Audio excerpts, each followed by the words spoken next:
Right now, conservatives and Christian Zionists are more supportive of Israel than many Jews. And thank God for Christian Zionists. And My that's God, so upset about these right-wingers who attack Christian Zionists as if they're un-American. the next generation of Christian evangelicals are not pro-Israel, pro-Hamas, pro-Palestinian. It's a struggle. People, Mike Pompeo, who's very religious supporter of Israel, Mike Huckabee. Well, not only that, but some of them are going to Christian colleges and Catholic colleges, which have woke elements within them too. Who are the main defenders of Israel and the Jewish people outside of the Jewish community? Check out this clip over here where Alan Dershowitz is talking on the Zev Brenner show about this idea. We'll watch it together and then we'll talk about it. But first, hit that subscribe button over there in the corner. We'd love to stay in touch. Check this out. We're seeing on the right anti-Semitism growing. Yeah, no, we have to just fight back. Never. I think I was with Rabbi Schneier last night, and he gave me a great quote. He said, a casual Jew will become a Jewish casualty. And we can't allow Jews to be casual at this moment of crisis. We have to fight back. I have an op-ed that I'm just writing in which I say, I am no longer going to defend organizations that support gay rights, black rights, other rights. I support the concepts, but I can't support Black Lives Matter. I can't support the NAACP, which has turned against Israel. I can't support environmental and gay groups that have turned against Israel. I can support what they stand for, but I'm sick and tired of I'm for you, but you're for my enemy. I'm not going to do that anymore in my own life. I'm 87 years old. I live, hopefully by principle. I don't do anything for convenience sake or to get friends or anything of that kind. I'm going to try to live out my last years of my life being principled and supporting Israel and doing everything I can to help the Jewish community. But you must be upset that your friends at Martha Vineyards and elsewhere that you were so chummy with have turned their back on you and attacked you. Well, I'm more upset that they've turned their back on my wife and my children and my grandchildren.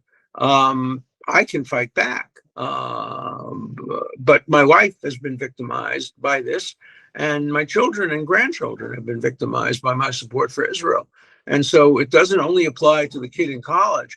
It applies to anybody today who's perceived of as being pro-Israel. I can't go anywhere and speak about anything. If I want to make a speech about baseball, I'm protested because of my support for Israel. I can deal with protests as long as they're not violent. Has your family moved more to the right because of the anti-Semitism? No, and I haven't moved more to the right. People say you're more leaning to the right. You're more comfortable at a ZOA dinner than at a liberal Jewish dinner. No, I'm more comfortable at a pro-Israel dinner than I am at an anti-Israel dinner. So I'll go to an ADL dinner. I won't go to a J Street dinner. But that's not because I'm right or left. I am the same. I haven't moved. I didn't leave the Democratic Party. The Democratic Party left me. And I'm going to continue to be a libertarian, contrarian, egalitarian. That's who I am. That's who I've always been. And I'm not going to change. I'm too old to change. I see the world changing around me, but where I stand still, it looks like I moved to the right. I haven't. It's just that the world has moved to the extreme left, and I'm not moving there with them. The perception out there, I hear from a lot of my listeners, is, oh, Alan has moved to the right. I'm just telling you what the public perception is. Of course, but it's not true. So once you examine my views and compare them to what I wrote, say, in Chutzpah in 1990, or the case for Israel in 2000, my views are the same. I'm boringly consistent. Your latest book is? Well, I'm doing these pamphlets now.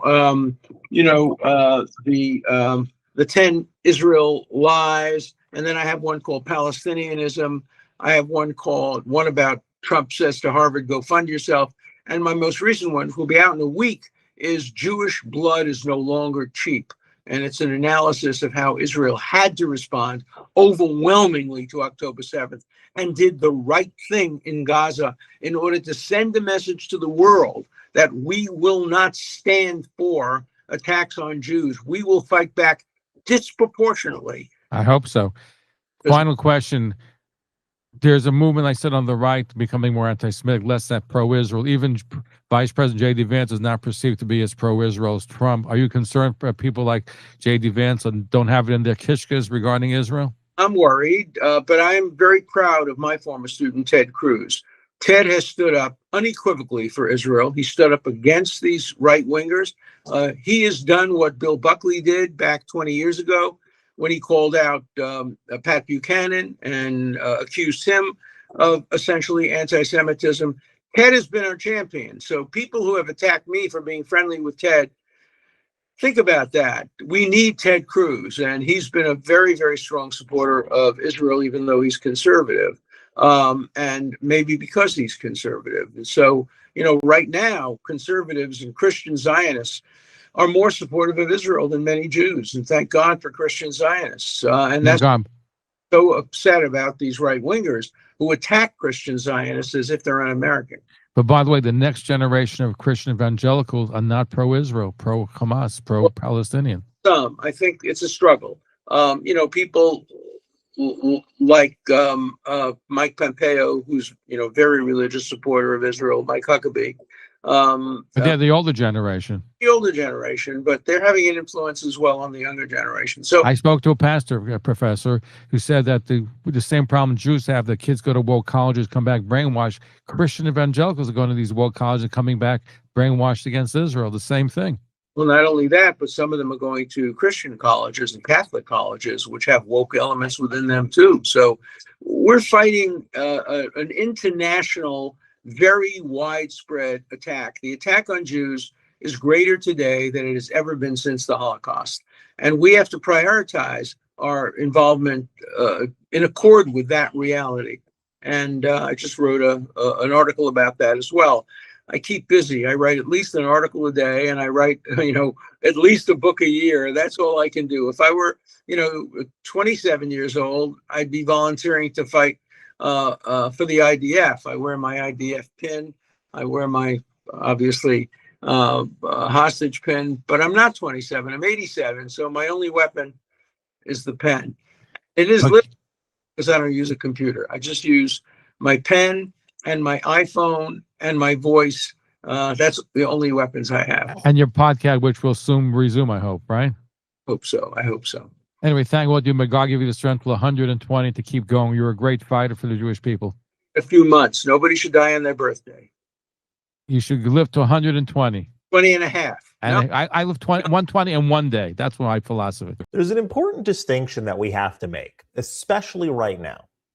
Being critical of an Israeli government policy does not automatically make someone a Jew hater, anti-Semite, or any of the other terms that are thrown around. Israel is a democracy. Israelis themselves protest their government all the time. Disagreement is part of a healthy society. But here's the uncomfortable truth. Very often today, criticism of Israel is no longer about policy. It's about legitimacy. And that's where the line gets crossed. Alan Dershowitz is a perfect case study. Dershowitz is not a radical. He's a lifelong liberal. He's a civil rights lawyer, a person who has defended unpopular causes because he believed in the rule of law. He supported the same values for decades: free speech, due process, minority rights. And yet today, wherever he speaks, he's shouted down, he's protested, he's harassed, not because his politics have changed, but because the world around him did. As he himself said in this video, I didn't move to the right, the left moved away from me. That statement captures something profound about our moment. Once upon a time, supporting Israel was bipartisan. Liberals saw Israel as a civil rights success story, a refuge for a persecuted people, a democracy surrounded by hostility. Today, in large parts of the progressive world, Israel no longer is seen as a nation struggling to survive, but as a symbol of everything that they oppose: power, borders, Western values. And when Israel becomes the villain, Jews inevitably become suspect. This is why we see something unprecedented. Jewish students being told that they are colonizers, synagogues requiring armed guards, Holocaust memory being dismissed as political. That's not policy debate. That's moral inversion.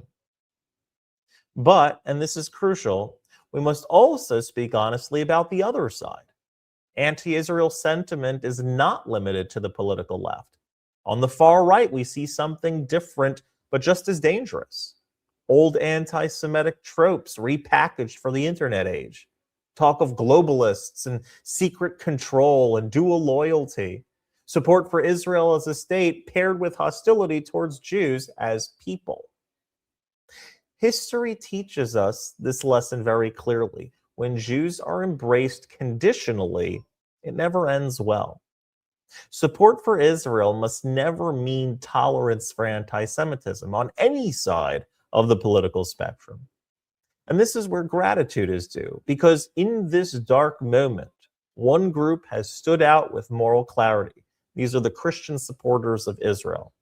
Not because Jews asked them to, not because it was fashionable, but because they saw the facts, that Israel is the only democracy in the Middle East, that Arab citizens vote, they sit in parliament, they serve on the Supreme Court, that Israel defends itself against groups openly committed to genocide, that Hamas and Hezbollah and Iran say exactly what they mean, and they mean exactly what they say. Support for Israel is not blind loyalty, it is moral realism. And to the millions of Christians who have stood with the Jewish people, not quietly, not conditionally, but publicly, I say thank you. You've reminded the world that friendship is tested not in calm times, but in the stormy times. So the lesson for our time is this. You can criticize policies, you can argue passionately, but when Israel is singled out for demonization, when Jewish voices are silenced, when ancient hatreds returned dressed as moral virtue, we must call it for what it is. The hate that begins with Jews never ends with Jews. Standing with Israel is not about left and right. It's about right and wrong.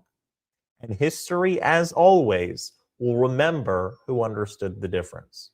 If you like this content overall, hit that subscribe button over there in the corner. We'd love to stay in touch. Take care.